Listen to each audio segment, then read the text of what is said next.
Thank you for coming. My name is Kevin Engelberg. Yeah.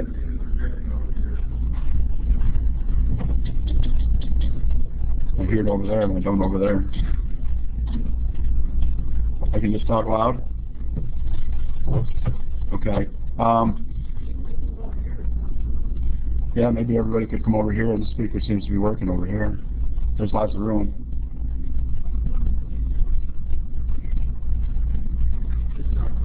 Just talk loud? Okay. My name is Kevin Engelberg. I operate an organic dairy farm down in Nichols, New York with my wife and sons. And I'm just going to speak briefly about the experiences that we've had when we changed our farming operation from a conventional farm to an organic farm and what that did for our cows' health and the health of our soils. Just a brief background. My dad went to Cornell and became very progressive in his thinking in the late 40s and early 50s about what you're supposed to do to be a successful farm. And our farm, a lot of our land is very flood prone. And he very early on in his farming career started leaving all his low-lying fields into corn, and the higher fields he left into alfalfa because of the cost of establishing the alfalfa. And it seemed like every time one of the low fields he got a alfalfa stand established on it, we had a flood and he had to reseed it. So we went decades with corn and always on corn, hay ground always in hay ground. We had gotten to the point by the late 70s that we couldn't grow a decent crop. My dad tested soils every year, every field. We applied all the micronutrients that were recommended. We applied manure in the late 70s, and we fertilized very heavily. We also had an irrigation system, but by the late 70s, like I said, we had gotten to the point where we just couldn't grow a healthy crop. At the same time, our herd health was suffering along the same lines. My dad was the first farmer in the area to get the local vet to come every week to do herd health checks. They originally wouldn't do it, but he finally started calling them every Thursday morning, and they finally took the hint and started coming every Thursday morning to examine cows as soon as they got their emergencies done. And they would spend all their time, the vet would spend all his time infusing cows and giving shots and hormone shots, and while he was doing that, his driver was trimming feet and cracking up abscesses. And we had gotten to the point by the late 70s we couldn't maintain our cow numbers. No change in facilities, no change in our farming practices. We just simply couldn't keep cows alive. We couldn't get them bred back. And I had just gotten out of college. I didn't go to ag school, but I decided that I wanted to come back to the farm, and I started looking things over. That summer we had bought 21 bred heifers, gone to the bank and gotten a loan for 21 bred heifers, and I thought that was a pretty big deal to just get out of college and go to the bank and say, hey, you can have whatever you want. So I was telling my grandmother that story at a family get-together in September of that year, 79. And she looked at me kind of disgruntled and stuck out her lower lip and said, well, I was expecting a pat on the back. And she said, well, all I know is when your grandfather and I were running the farm, we had bred heifers to sell every year. Sure helped our bottom line. So I kind of tucked my tail between my legs and walked away and did a lot of thinking over that winter. And those of you who have heard me speak before, you know, I've said time and time again, I'm not a rocket scientist, and you didn't have to be to realize what was going on. We were spending $25,000 a year on chemicals and $1,000 a month on our vet bills, and we still couldn't grow crops. We couldn't keep our cows alive. So we just quit cold turkey and started farming organically. And within 7 years, it was 1987, I finally realized that what we were doing, that I was right, that we weren't going to have to sell out, even though that's what everybody said. We got rid of all our spraying equipment, and we haven't looked back. Our herd health, we gradually went from herd health exams every Thursday to every other Thursday. Then we went to once a month. Then we eventually went to just an as-needed basis. And as of right now, we've been almost 15 years since we've had a vet on the farm for a sick cow. We don't have a cow on our farm that's ever had her hoof trimmed. And we've seen the benefits of all this just because of the change in management practice from going organic. We were, you know, as I said, testing soils, applying all the necessary amendments We were running feed samples in the late 70s on everything we had. Whenever we changed feed, we were balancing rations down to the thousandths of a pound for all the additional nutrients that we needed. But back in the 70s, the minerals that we generally bought, turns out, were basically just ground rock. And even though we were giving the cows the nutrients that we were told we needed to, a lot of them were just going right through the cow and weren't being utilized.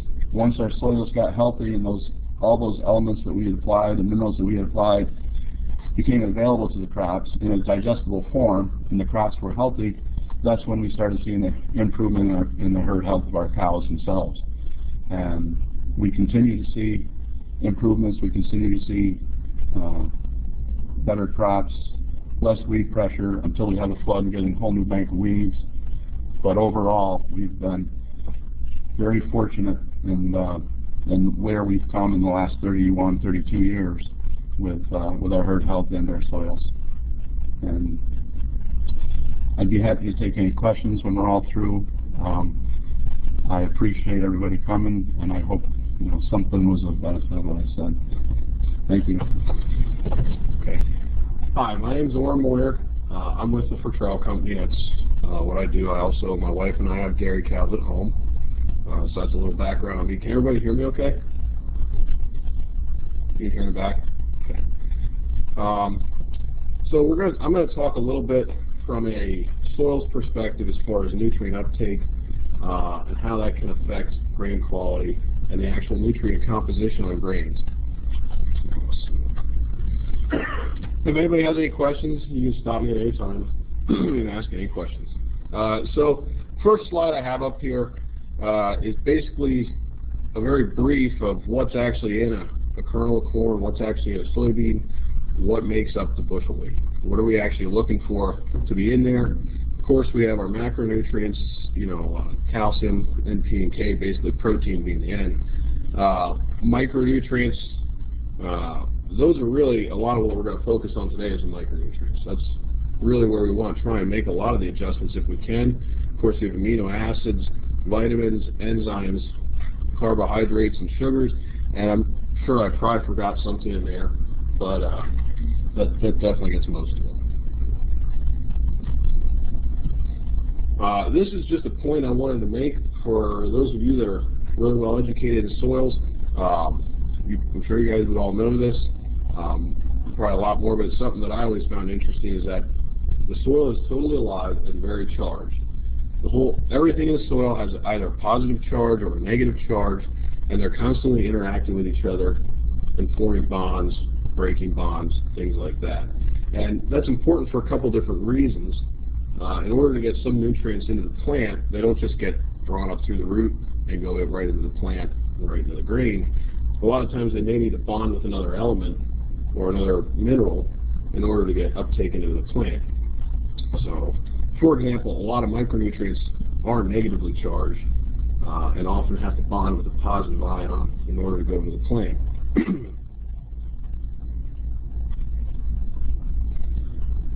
Calcium is something that I do want to talk about just a little bit.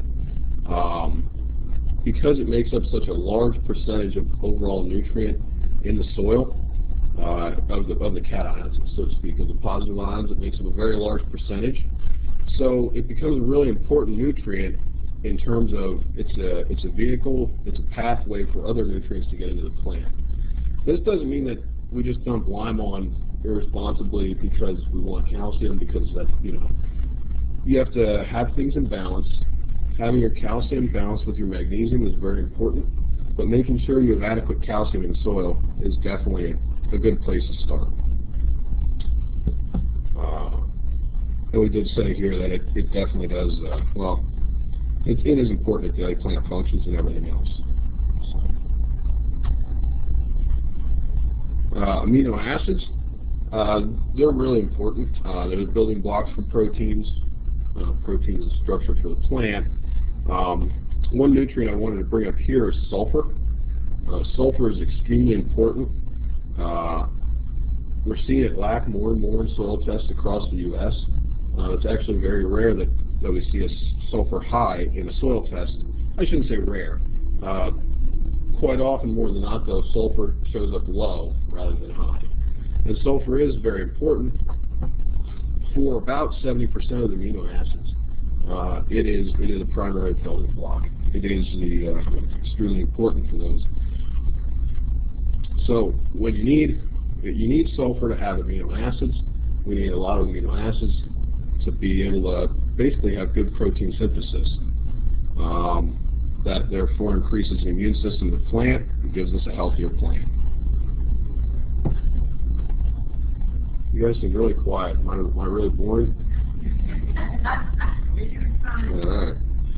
This slide here is not extremely exciting maybe, but the corn on the right-hand side, if you notice, corn on the right-hand side is very dark green. On the left-hand side, a little bit lighter green. Neither of them is bad-looking corn. The only difference in those in the middle line is on the right-hand side has sulfur applied. So that is the only difference. There's no nitrogen difference, no management difference. The only difference that is strictly a sulfur difference. And so I think a lot of times, especially in conventional agriculture, maybe more so than organic, but people look at nitrogen as being the only thing that makes a crop green, the only real thing of key importance. But I think there's a lot of other things we should look at other than just nitrogen. And this is again, this is a sulfur slide. Corn on the left, no sulfur. Corn on the right, sulfur. And this is known deficient ground. And that was not organic corn. That was a no-till conventional trial, I believe.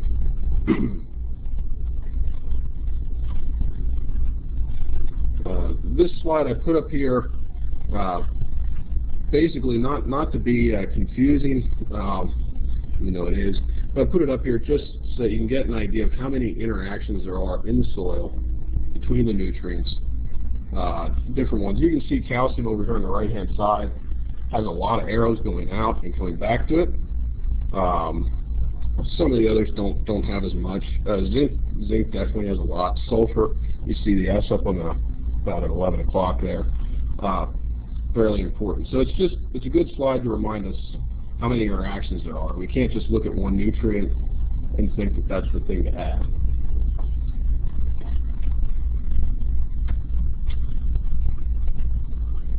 Soil health is number one. That is definitely true. If we have good soil health, that's where the health of the whole farm really starts at. If you have good soils that are getting managed properly, you have good plant health. Usually good plant health leads to good animal health, which Kevin was just talking about, and seemed to hold true for his farm and most others. Good crop quality does mean good feed. And this is a grain, so to speak, workshop. Some people may be raising grain for their own feed. Some people may be selling grain. It really doesn't matter. Either way, you want to have the best quality product that you can possibly. So low fertility and trace minerals or excess nitrogen definitely does lead to a stressed plant. And we know that stressed plants produce a lower quality grain. That is pretty much a fact. Many soils that have been NPK farmed, so to speak, farmed out, often are running somewhat low in trace minerals. So that is definitely a case at times. Hidden hungers are attributed to drought, weather conditions, planting dates, things like that. But oftentimes, what people blame these hidden hungers on, so to speak, they blame it on drought. Oh, the weather was bad, or oh, it was a little dry during pollination, something like that. A lot of times, it actually is something else. Their soil is actually lacking something. They may have only been feeding it NP&K for the last 12 years, or 15 years, or 20 years. And really, that's why the crop is showing stress. Soil testing. I personally feel soil testing is very important. I think it's a tool that every farm should probably employ on some level. To some guys, it might not be that important. To others, maybe they overdo it. I don't know that you have to. You definitely don't have to test every field every year or anything like that. But getting a general test, well, I shouldn't say general. Getting a complete test in general for the farm every year, at least one or two tests of a couple fields, is a really good idea. It gives you a really good window into what you're working with. It lets you know where your soils are at, how your program that you have basically implemented on your farm is working. And that's what you need. You need to have guidance and a little bit of a guide rail to kind of go by, so that you're not just putting a line out there irresponsibly or putting other nutrients out there. that really don't need to be. This slide I just want to put up here to kind of help convince people just how important it is to get as much nutrient as you can in a bushel of grain. I don't know if everybody can read it. Probably Peter and Luke can't read over there. Can you guys all read it? Okay. But basically, I mean, in this example, I use 56 pounds on corn bushel weight. Typically, that's assumed at 15.5% moisture. So that's basically the USDA standard, so to speak. We have a lot of farmers at Fertrell, and then there's a lot of guys that are not Fertrell customers that raise really good crops too, so I shouldn't say it that way. But a lot of our customers would have 60-pound weight corn or 58 or something like that. If you start doing the math, it makes a huge difference on the amount of nutrients that's in that feed.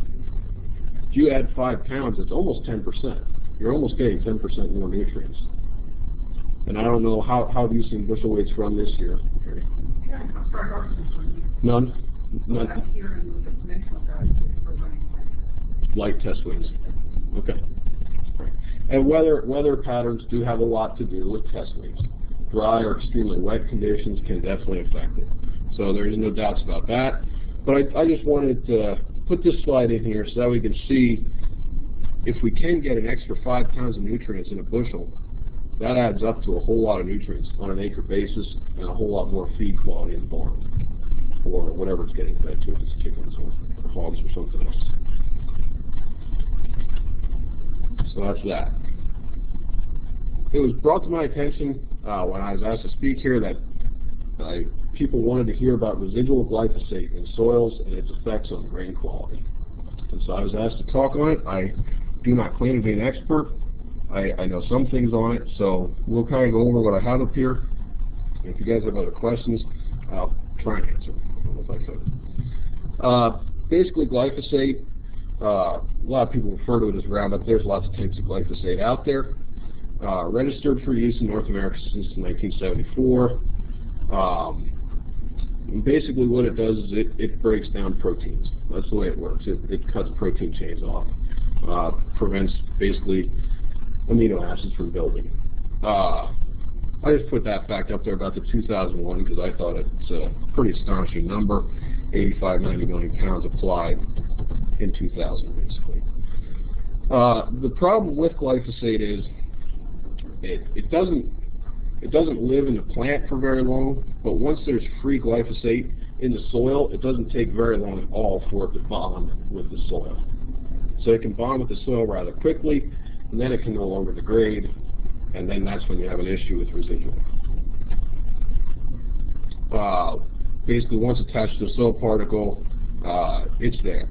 It's not going to get broken down. It can't get resynthesized. The only way it will be broken down is through microbial deterioration, which takes a long time. Oftentimes, soils that were being chemically abused for years and years have low microbial life, and so the chances are the glyphosate is going to sit there for a while. Excuse me. So how does it affect nutrient uptake? Basically, it's a strong metal chelator. So it chelates it has a very strong attraction towards these nutrients listed here: the calcium, cobalt, copper, iron, magnesium, manganese, nickel, and zinc. Basically, it can immobilize any of those nutrients in the soil. So they can bond with them. They'll no longer be mobile, nor will the Roundup, so to speak, or the glyphosate. It will be tied up in the soil also. It is a known toxic to many microorganisms in the soil. That definitely cuts nutrient flow. Proven to lower, again, those nutrients.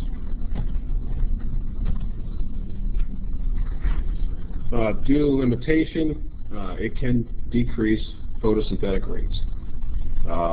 Basically because iron, manganese, and zinc are very important for photosynthesis to happen at the proper rates, at the proper times.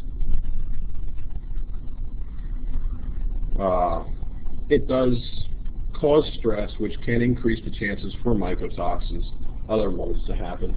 I'm not saying that it always has more, but definitely a stressed crop is a lot more at risk for mycotoxins and molds. The connection between Roundup in the soil and mycotoxins is a little closer than that. Well, research has shown that Roundup applied to the soil tends to detox other microbes but not Fusarium. And Fusarium is what causes leaf spam, and which then is the vomitoxin that we see in a lot of our small grains and leafy veggies. So the connection between Roundup use and vomitoxin is pretty great. Yes. It's interesting that when Roundup first came out, they were telling us that once it hits the clay particles, it fully breaks down and becomes nothing in the soil. And now, Well, it's very rare that you can take something and make it nothing. So I don't want to call somebody a liar, but I'd have to say today's research, it stays in the soil. They call that, they measure chemical longevity once it's in the environment and half-life and stuff like that in number of years. They claim that Roundup has a very short amount of time, which it does. The time they're measuring, though, is the amount of time it takes for it to bond with the soil. Once it bonds with the soil, they figure that it's no longer a hazard, because now the sponge of the earth has soaked it up and it should be fine, right? That's what they figure. So they say it has a relatively short lifespan in the environment, but that's because they're only measuring the time until it gets soaked up by the soil, or bonds with the soil, I should say.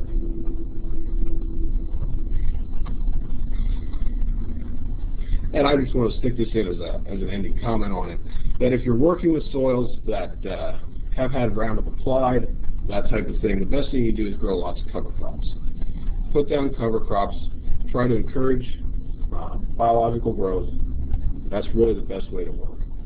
Start to turn the soils around. I think that's it. That's all.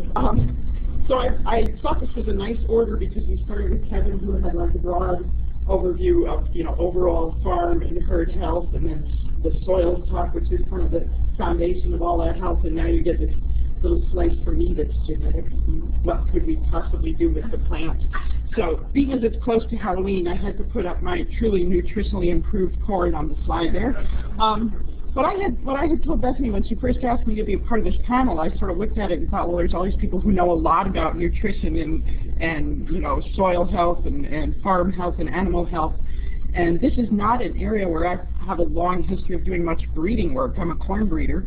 But I told her I could talk some about the potential to breed corn for improved grain nutritional quality.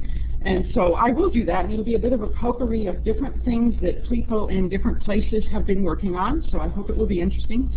I also want to just note that there is kind of parallel work many times on silage, and I'm not going to cover that, partly time limitations and also because I said I'd talk about grain.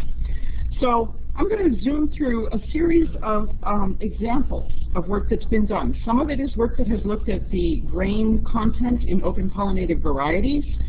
Some has worked with trying to improve grain nutrient potential from Latin American corns. There have been breeding projects that have focused on protein, on carotenoids, and on iron. So this is not going to be the exhaustive summary of everything you could work on, but some of the more interesting pieces. So I'll start with Frank Kritko, who some of you in the room certainly know. He worked with me here in New York a while ago. He is now in North Dakota with the Sustainable Agriculture Program, Research and Extension Program out there. And he did an evaluation of both commercial and experimental hybrids and open pollinated varieties, looking at the agronomics, the protein content, and the fat content in the grain. He did this on one organic site, I believe it was the Martin's Farm, and 3 conventional sites. So I just wanted to quickly show you the data from the organic site. So this graph shows you protein content in the orange bars and fat content in the kind of teal ones there. This is % of total grain weight, okay? And across the bottom are just different varieties. The ones numbered 1 through 7 are experimental hybrids. The one numbered C1 is a commercial hybrid. And then the 4 over here were 4 different open pollinated varieties. So I'm feeling like I should go over here and point. Can everyone hear me if I stand over here and point?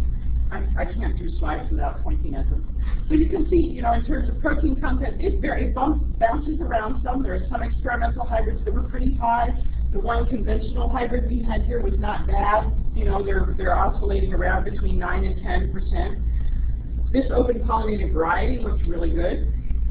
Fat content around, you know, up above 4 and 5, somewhere in that neighborhood. Again, you see some variation. So we know that there's variation for this in terms of how much there is in the grain. But I want to add a cautionary note, which is that it's good to look at content, but remember we just actually talked about, Oren just talked about how much nutrients per acre you produce.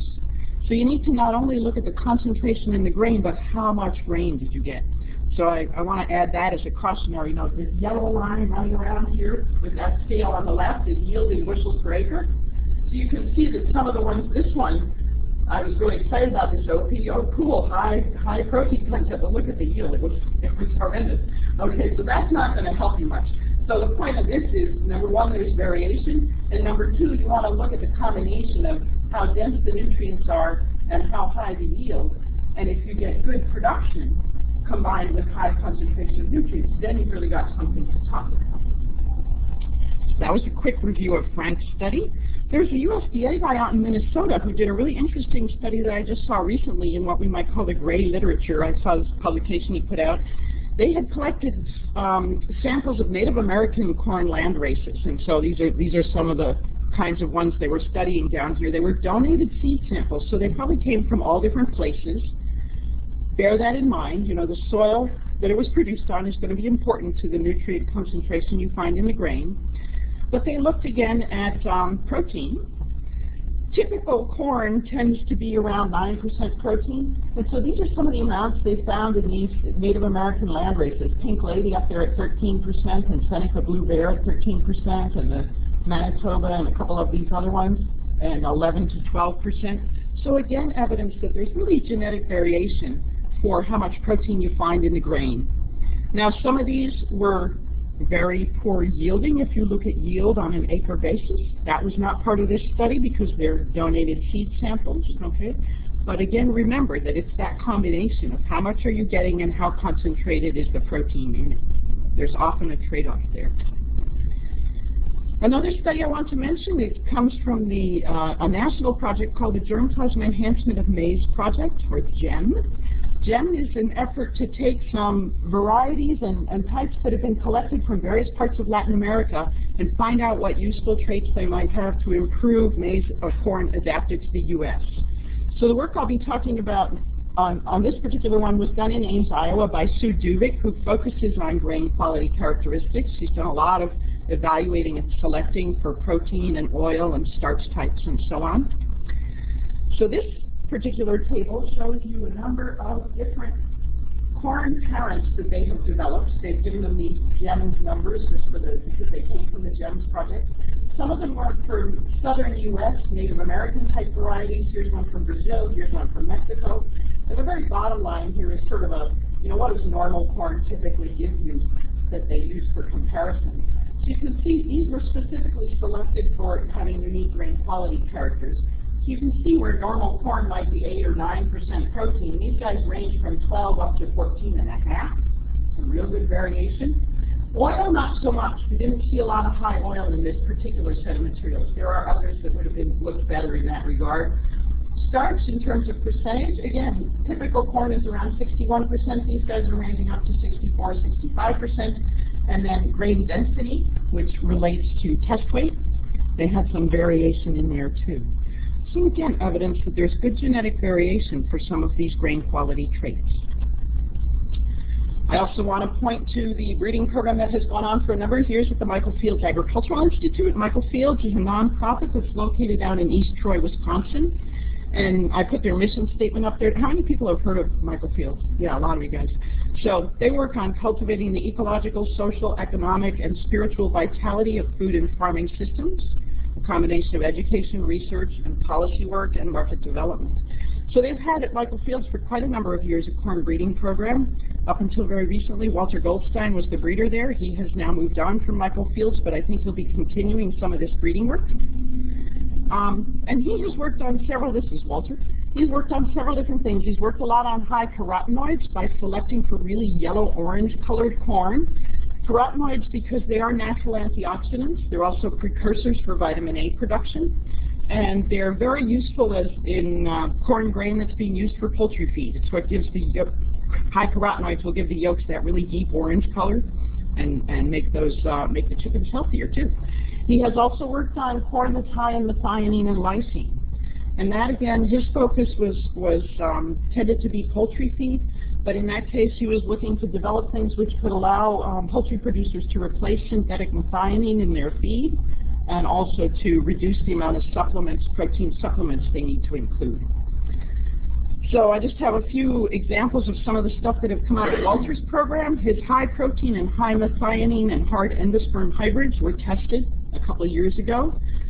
They averaged higher yields on the organic sites than on the conventional sites. So if you compare them to conventional hybrids, they weren't quite as high yielding as the conventional non-high grain quality hybrids, but they were 87% of that yield on the organic sites and only 81% on the conventional sites. So they seem to be sort of uniquely better adapted in organic sites. And the the same high protein, high methionine, and so on hybrids produced a third more protein per acre at the one organic site where quality could be measured. So here again, the important message is protein percentage is important, but so is yield potential. And when you multiply those out, you get the total amount of protein that you're getting in the grain per acre. So they were able to produce with his high protein stuff a third more protein, which is significant. I want to go on to a little of the work that I've been peripherally involved with. So I do some work both in New York State, but also internationally, focused on the countries in the tropics of the developing world. And there's a lot of concern about maize as a human food and its nutritional quality. And so there's been emphasis on selecting, again, provitamin A. So this would be a high carotenoid type, that really yellow-orange color, as a precursor to vitamin A production in whatever organism is eating it. And also a lot of concern about iron. So there's a lot, the map on the left there, the really dark red colored countries are ones where there are very high levels of iron deficiency anemia in the world.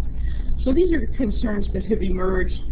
We call these in the human world hidden hunger, same term that Oren was using for soils. Again, they're not the dramatic expressions of hunger you see with people who are literally starving for calories and protein, but it's the micronutrient deficiencies that can have a spiraling effect on overall human health. So there's been a lot of work on these recently. This is probably my most technical slide. So this one is about carotenoids. This is a situation where, and I'll put on my serious geneticist hat, we know a lot about how in plants the things that are vitamin A precursors are produced. So we actually understand this whole pathway. There's the intermediate compounds and the enzymes, and the things in red are the ones that are vitamin A precursors. Probably the most effective one is beta-carotene. You can make vitamin A from alpha-carotene or beta-cryptoxanthin, these other two here, but that's not as efficient. So having high beta-carotene in the grain would mean high provitamin A, and therefore a grain that would give you high potential to produce vitamin A from it. There are two enzymes that are key to this process. So it's a biochemical pathway where you start with some precursors, and then there's a lycopene here, which is like the red thing in tomatoes. There's a branch point, and you can go down the gamma-carotene, alpha-carotene path, or the precursors can go down this other beta-carotene path. And the two enzymes that people have identified that are really critical here are these two. And the reason is that they have found genetic variants, different naturally occurring forms of those enzymes that can either cut off, dramatically reduce how much of this pathway happens, or cut off how much of the bottom part of this pathway happens. So you can imagine if you have a sort of certain amount of precursor particles here, and less of them go this way, and the ones that go this way tend to stop here, you're going to end up with more beta-carotene. So this is really a way to increase provitamin A concentration using this very careful combination of genes that give you the appropriate, or the more high beta-carotene version of those two enzymes. So this graph, I'm almost done with graph here. This graph shows you just for 3 different populations of corn. The orange bar on the left is the one that has the highest provitamin A version of each of those enzymes. This one has high at one and low at the other. This is the reverse, low at one and high at the other. And this has the lower provitamin A version of both. And this guy they didn't happen to have that variant in there. So what you can see is that with each higher provitamin A version of one of those enzymes, here's one, and here's 2, you get higher provitamin A in the grain. So this has actually been the good here is the one that has both of those enzymes in the high provitamin A form. This has actually been a fair amount more effective than trying to just select yellow-orange grain. You can do that, but it gets very hard to see small differences just visually. So this is a pretty promising looking approach that people are working on where maize is used as human food. A lot of complications because in many of those places they like white maize, not yellow-orange maize, but we'll see where that goes. Did you have a question? Yeah. Well, comment, I guess. Is it correct that vitamin A deficiency is the most common cause of blindness worldwide? Yeah. That's why. Yeah, it's a very common cause. You know, severe vitamin A deficiency, you can end up going blind. Well, I've always kind of been glib about saying, oh, you know, there's a lot of work on genetically engineered rice that would be golden colored in order to address that same issue. And I always say, well, in corn, we have golden corn, it's yellow. But the yellow corn actually does not have that high a level of the beta carotene that is most useful for producing vitamin A. That's why this kind of yellow-orange colored one, slightly different set of compounds in that same pathway is especially useful. And I'll end up with iron. This one also is the genetics hat here. So there was a genetic analysis done of a population of corn, a model system really, but naturally occurring breeding materials, not finished varieties. And they looked at the scale on the bottom here is ferritin, which is a measure of iron content per milligram of total protein. So how much iron do you have in the protein? And you can see there's quite a range. It goes from 10 up to things that are higher than 60, okay? So there's wider variation that you see if you just survey things in general in this population. And when you get up at this end of the spectrum, that's kind of the range of what kind of iron content you find in the protein in white beans, so a much better iron source. And the interesting thing about this is variation not in the iron content, but the bioavailability, how accessible it is to your digestive system, okay? They did a poultry study with this. So they had a diet that was 70% weight-for-weight maize.